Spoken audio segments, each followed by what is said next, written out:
বাবারে, গাধার কথা শুই না নদীতে নামছিলাম শর্টকাট মারতে, এখন তো দেখি ডাইরেক্ট পরকালে শর্টকাট ধরে ফেলাইছি।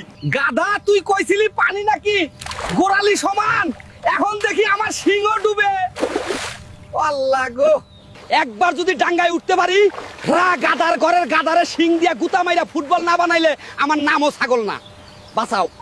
গ্রামের মোড়ে একটা গাধা মন খারাপ করে বসেছিল। পাশ দিয়ে যাচ্ছিল এক পকেট চালাক শিয়াল। শিয়াল হেসে বলল, কিরে গাধা ভাই, মুখটা এমন কুঁচকে রেখেছিস কেন?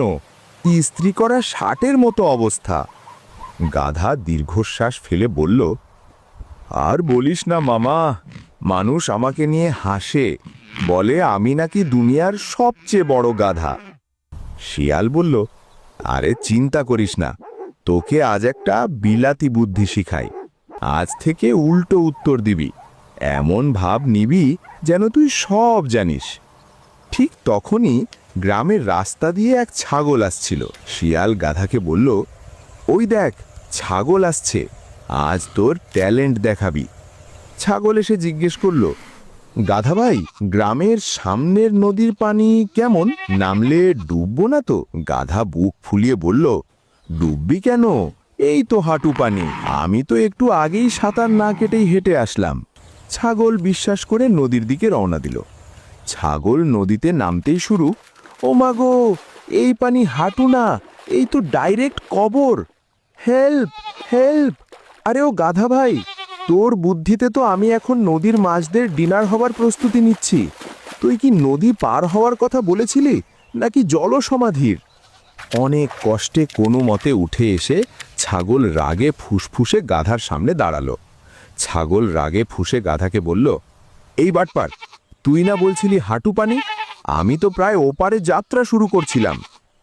গাধা মাথা চুলকে খুব কুল ভাব নিয়ে বলল, আরে ভাই, রাগ করিস কেন? আমি তো আমার নিজের হাঁটুর মাপ দিয়ে বলছিলাম। এখন তোর পা যদি শর্ট ভার্সন হয় তাতে আমার কি দোষ?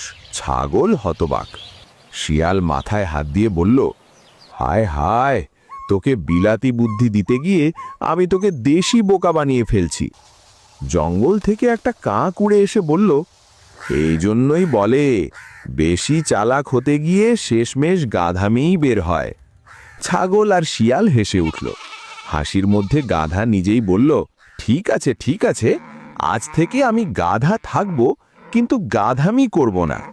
আর পুরো গ্রাম জুড়ে ছড়িয়ে গেল একটাই কথা, গাধা হওয়া লজ্জার না, কিন্তু গাধামি করা মহালজ্জার।